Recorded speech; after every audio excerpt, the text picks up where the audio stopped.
Olá, alunos! Iniciaremos agora a nossa disciplina de Equipamentos Hidráulicos e Sanitários, o módulo 1. Meu nome é Gabriel Constantino.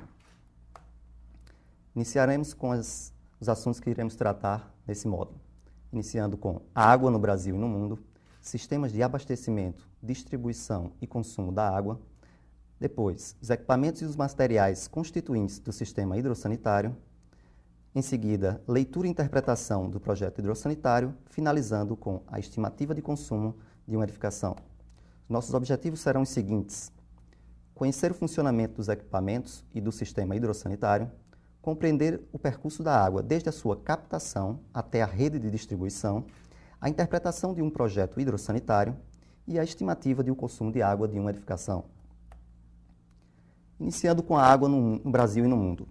A água no mundo, 97% de toda a água do mundo se encontra nos mares. 2% se encontram nas geleiras e apenas 1% é água doce disponível para utilização. Desse 1% da água doce, a distribuição é a seguinte: 88% para a agricultura, 7% para a indústria e 5% para o consumo individual e para o comércio. Sistemas de abastecimento, distribuição e o consumo de água. Nós temos 3 tipos: sistema público, privado e misto. Vamos olhar cada um. Iniciando com o sistema de abastecimento público.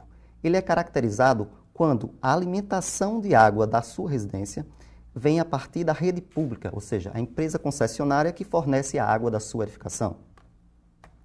Sistema privado é quando o proprietário capta, a partir de um poço artesiano, a água que ele irá consumir em sua residência.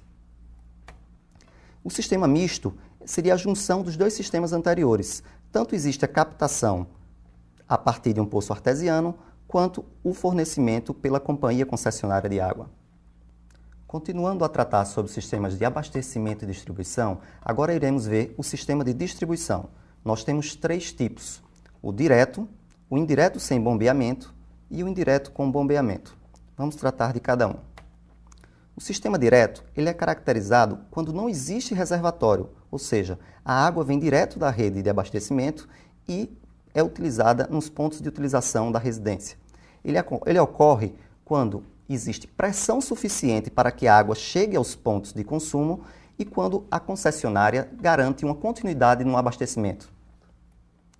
O próximo seria o indireto sem bombeamento. Nós já temos aqui a ocorrência de um reservatório superior.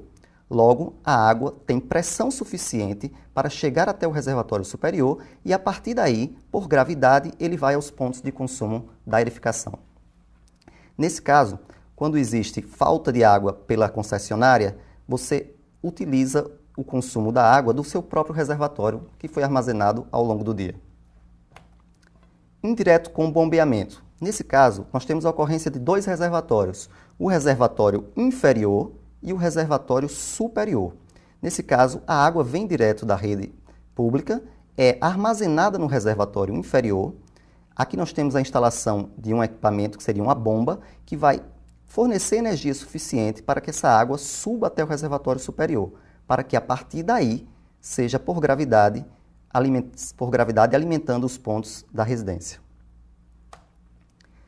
Tratando agora dos equipamentos e materiais constituintes do sistema hidrossanitário, vamos tratar dos tubos hidráulicos.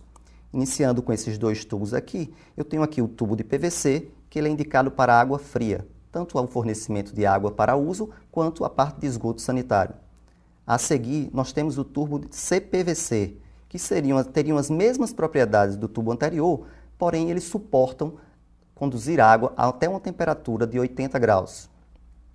Depois, nós temos os tubos de metais, tanto tubo de cobre, como de aço galvanizado, quanto de ferro fundido, que se dispõem a transmitir conduzir gás, água quente, água fria e água pluvial. Tratando agora da leitura e interpretação de um projeto hidrossanitário. Do lado direito da tela, nós temos uma planta baixa, com aqui os cômodos da casa e algumas medidas. A forma de representar o tamanho real em um tamanho no projeto, é necessário que você utilize escalas.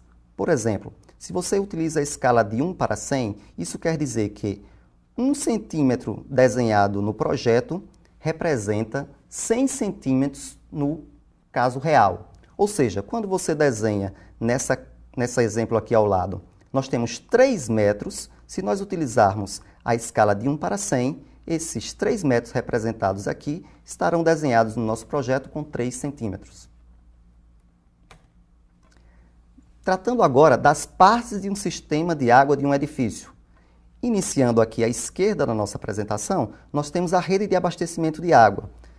A seguir, nós temos o ramal predial, que conduz essa água que passa na rede de abastecimento até o hidrômetro, que é onde acontece a medição do consumo da nossa residência.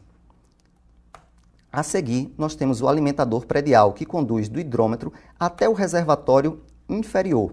Desse reservatório inferior, a água fica armazenada e é necessário a instalação de uma estação elevatória, que vai fornecer energia de pressão para que essa água suba pela tubulação de recalque e vá até o reservatório superior. Desse reservatório superior, acontecerá a distribuição para o consumo em vários apartamentos, vários andares e vários apartamentos. Iniciando, ele é conduzido pela tubulação, que é chamada de barrilete. A partir desse barrilete, nós temos aqui 4 colunas. Essas 4 colunas se chamam colunas de distribuição. A partir da coluna de distribuição, quando você chega em cada andar e em cada apartamento, elas são distribuídas para o ramal. Esse ramal, dentro de cada apartamento, se deriva para uma tubulação chamada de subramal.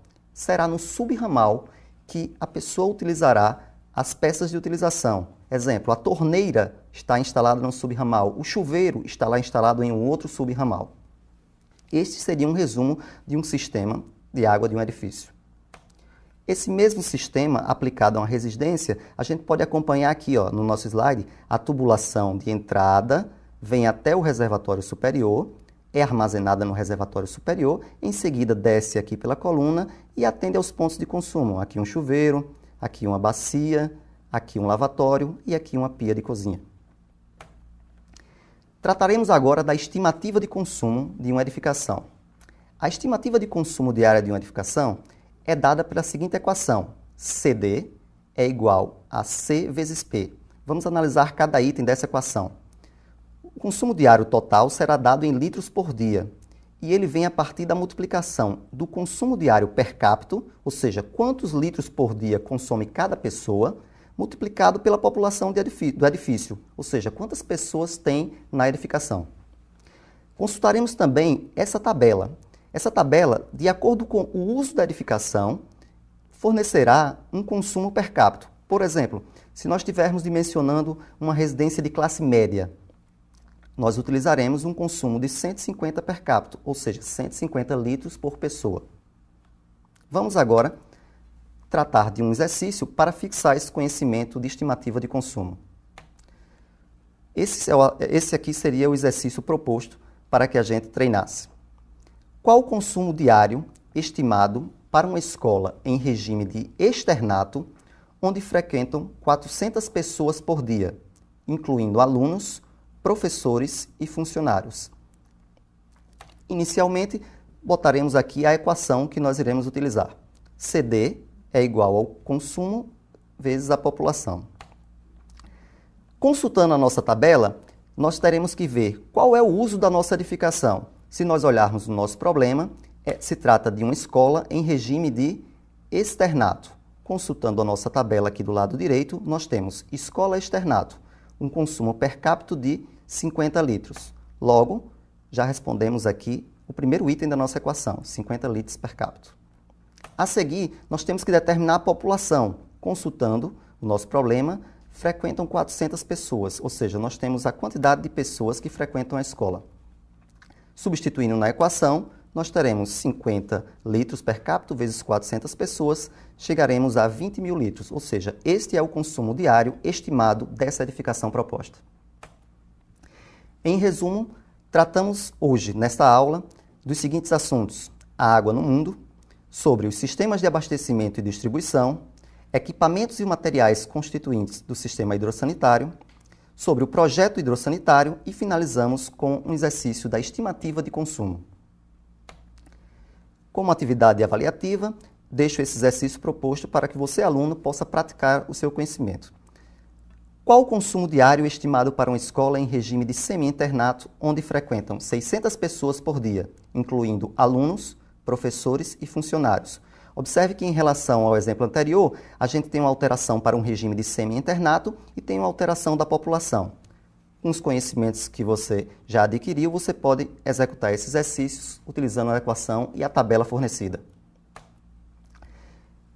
Finalizando, essas foram as referências que foram utilizadas para a confecção dessa nossa aula de hoje. Desejo a todos bons estudos.